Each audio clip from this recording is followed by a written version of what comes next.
Hey guys, Coach Brian, the Movement Guy, back with you, and today we're talking toes. One of the most forgotten areas in the training environment is the feet and the toes. A really important area though, because it's our foundation of movement, and so we're going to give you some tools over the next couple weeks on how to better mobilize, prep your feet for training, and also actually train some of the musculature in the feet. So today we're going to talk a little bit through sensory and then some mobilization work that we can do in the toes and in the forefoot specifically. So what I want you to start with is a test. Make sure that you always assess and reassess something. So what I'm going to do today, and if you can get barefoot, take your shoes off today, that's ideal. We're going to test out your single leg balance. So go ahead and establish yourself well on one foot. See how long you can hold, how stable that feels. Same thing on the other foot. If this feels pretty off balance for you, or you need a regression, we can go feet together. And then if that's pretty stable, you can then close your eyes and test that out. If it was too easy to stand on one leg and you felt super stable, go ahead and get back on that single leg. Make sure you're in a safe space where you have room around you, something to hang on to if you need it, a stable object, so that you don't fall. Obviously, first priority is safety.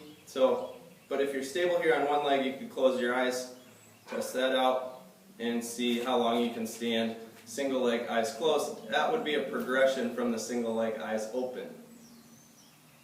And when you try it, you'll find out probably why. We're removing all that visual input. The visual system's our dominant system in movement, and so removing that, you're reliant on the other two primary systems of movement. So we're going to start out with a toe splay today. So if you're able to get down on the floor, you can do that. You can also do this legs crossed, one crossed over the other, seated in a chair. So what I want you to do, we're going to go ahead and, if possible, put your fingers in between each toe. So I'm sliding my fingers in between the toes there, and what I want to start with is just a simple push, pull, or point and pull in the foot. I'm going to go up into dorsiflexion and then down into plantar flexion, and I want my foot to participate. So don't just do all the work with the hand, actually get the foot and the musculature there in the lower leg and the foot participating in what you're doing. Then we're going to do an ankle circle. So I'm going to take that ankle through a big circle, still have the fingers in between the toes here. What we're doing is creating space.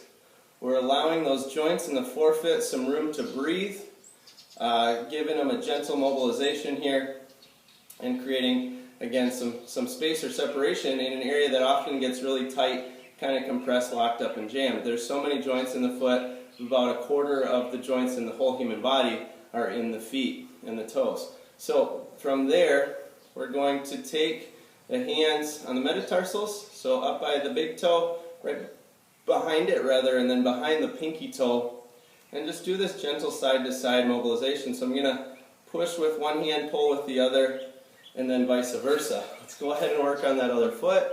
We'll do the toe splay, call it, and get those fingers in there. You might find some of these are challenging. If you need to skip one, like if you can't get your one finger in between a set of toes, that's okay. Go ahead and skip that one for now. Over time, what you'll find if you do this consistently is you should be able to create more space there and hopefully get all four fingers in between all five toes. And then ankle circle after that push-pull, or plantar dorsiflex. Nice job, you guys.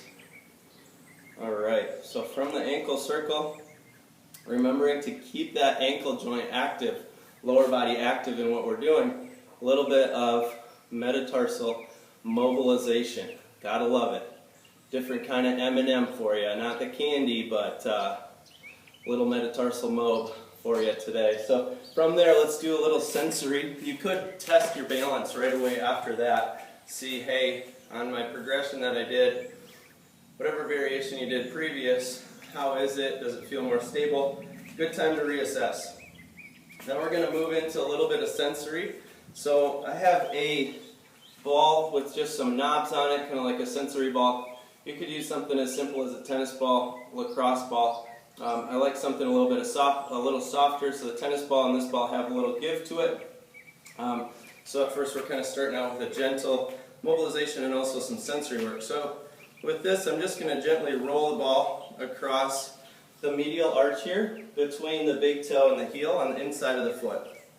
We're going to focus in some time there, maybe 30 seconds to a minute, and then go on the lateral side, pinky toe to heel, rolling through there as well. And then we could go across where we did that last going across the metatarsals there and that transverse arch in the foot.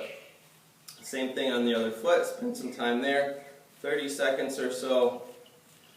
And then if you guessed after this, we want to reassess, you're tracking, you got it absolutely right.